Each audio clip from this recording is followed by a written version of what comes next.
Well, for the first time in Autzen Stadium history, there will be a college football playoff game at Autzen. Oregon, JMU, the 5 against the 12, December 20th, 7:30 p.m. Eastern Time, 4:30 local, the kick on TNT, an ESPN broadcast crew, though. That's just what TNT is doing. They have rights to the game, but they're using the ESPN crews. Man, I'm fired up. A lot of people are obviously saying, oh, it's just a bye game for Oregon. Ducks are favored by 21.5, and I get it. I've said this a couple times now, but I've seen JMU play in person. Really good team, really well-coached team. Bob Chesney obviously taking over for Cignetti. Chesney does such a good job, 12-1 conference champ, that he gets the UCLA job. And like most G5 coaches, G6 next year, he will continue to stay on board. He already had his UCLA introductory presser, flew out to LA for a day, then flew back. He's been back with the team, and bowl preparations are underway. Obviously, biggest game in the history of JMU football. Pretty cool that they're in the college football playoff. I know a lot of people don't like that. Tony and I hit on that earlier. That's a kind of a subject for a different pod, maybe, is how would we fix the college football playoff moving forward next year. I think there's a good argument that you could just choose the top 12 teams in the country next year. But it's a team that runs the ball a lot. Their QB, Sunbelt Player of the Year. He's a dual threat guy. I think like 21 passing touchdowns, 14 rushing touchdowns. Wayne Knight, their running back, Sunbelt Championship game MVP, ran for over 200 yards against Troy. They're a run-heavy team. They're just a run-heavy team. They do take deep shots. They run kind of a spread offense, take deep shots, but they're a run-heavy team. And that's kind of the extent of the JMU preview. They had a white guy who absolutely cooked Texas State at the game I was at. This wide receiver who was really good. I can look that guy up. But I kind of want to talk about Oregon's path in the playoff here and just what I expect from the Ducks. I mean, first of all, so Dan Lanning, I've watched his pressers. He's done recent pressers. Hasn't said for sure that DeCorian Moore and Gary Bryant and Evan Stewart will play. He went on some podcast and said that he thinks they'll all play before season's end. And that's kind of been the timeline of Evan Stewart, is like, will he be back for the college football playoff? DeCorian, kind of a scary non-contact injury knee tweak, but not an ACL. I don't know. It sounds scary, but again, he sat out all of November. And a huge shout out to Malik Benson, by the way, the Florida State transfer, who was just incredible for Oregon in November, and so was Jeremiah McClellan. But Benson with that big catch down the stretch against Iowa in the final 2-minute drill drive to set up the game-winning Atticus Sappington field goal at Iowa. Bad weather, corner draped all over him. He makes the catch. Obviously, punt return touchdown against USC to break that game open. And then the catch and run against Washington. It was 19-14 when Oregon was playing UW in Seattle. UW scored, I think, twice on 11 possessions. It never felt like they were going to win the game. But it was technically 19-14 with like 8 minutes left after they scored on that fourth down to Boston. And Oregon needed to respond. It was 3rd and long. Dante Moore throws an absolute rope down the middle, and Benson basically makes 4 dudes miss, like hurdles through 2 and then accelerates through the last 2.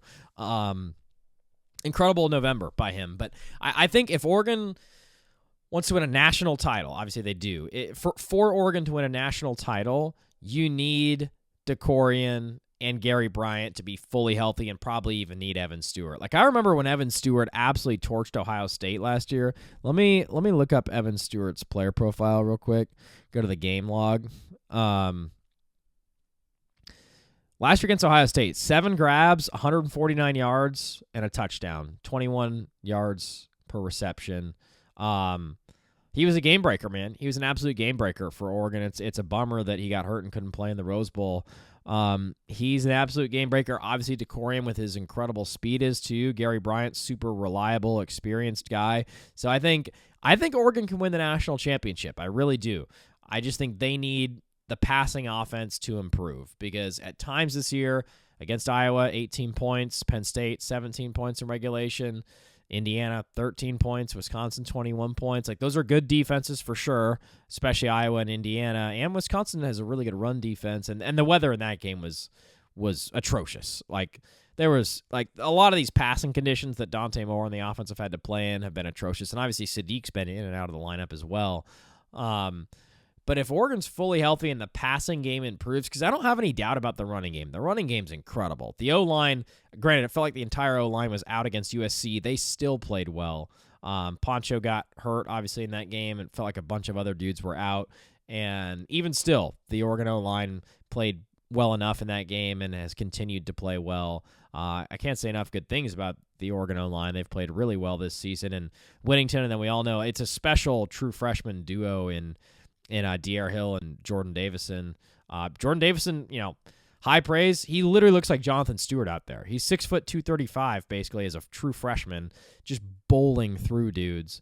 Whittington's incredible.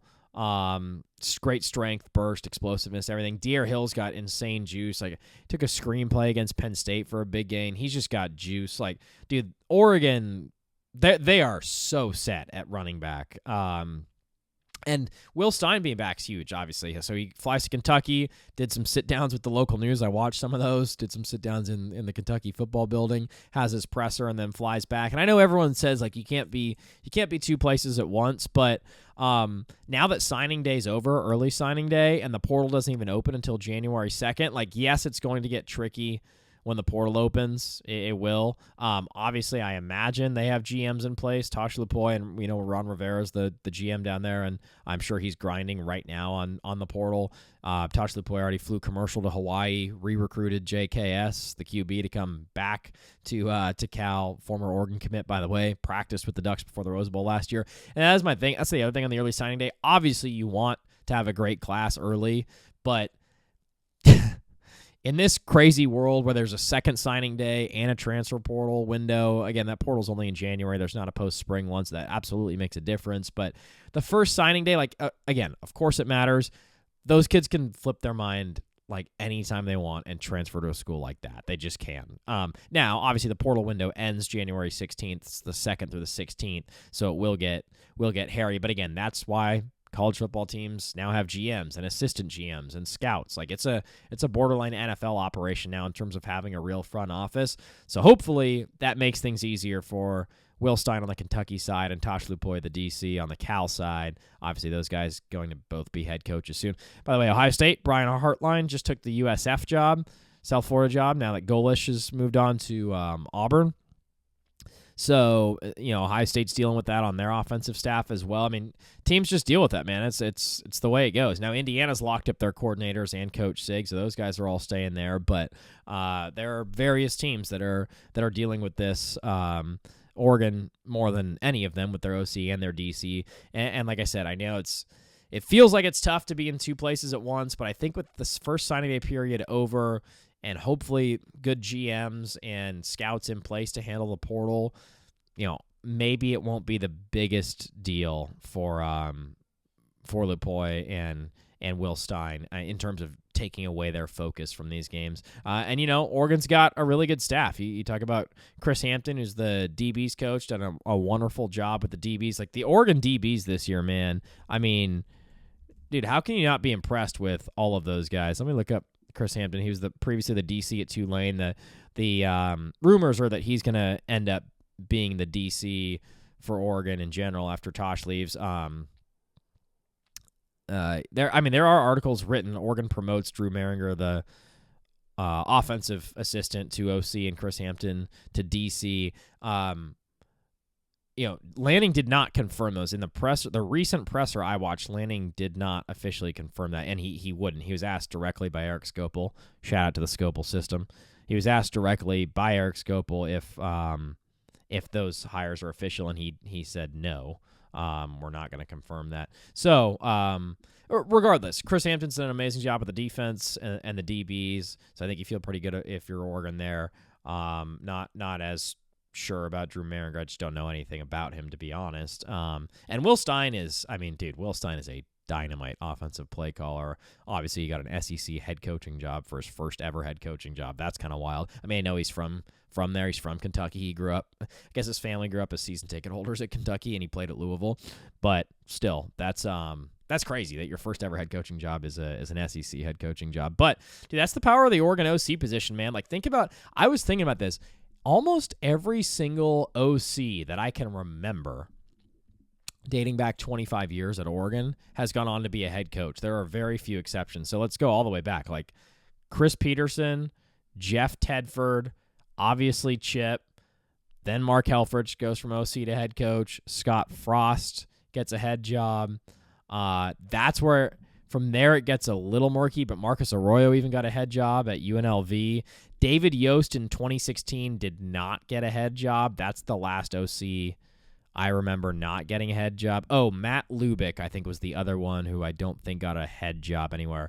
Yost and Lubick. But everyone else, like Arroyo, obviously recently Dillingham and Stein, like if you're an OC at Oregon and you're having success, you're going to get a head coaching job somewhere.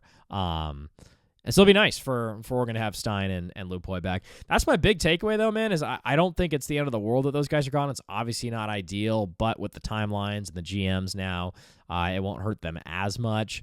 And then it's just really all about the receiver play, man. I think that's been my biggest, not even gripe, but like comparing Oregon to a national title contender, like where are the flaws? You look for the flaws. Like I think Oregon has the coach in Dan Lanning. They have the resources.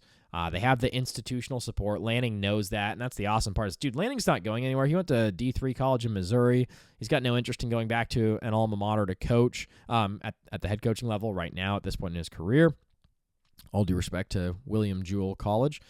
And, the other thing is, like, what resources does Alabama have that Oregon doesn't? They have the history, for sure. They have a geographical advantage, for sure, with recruits.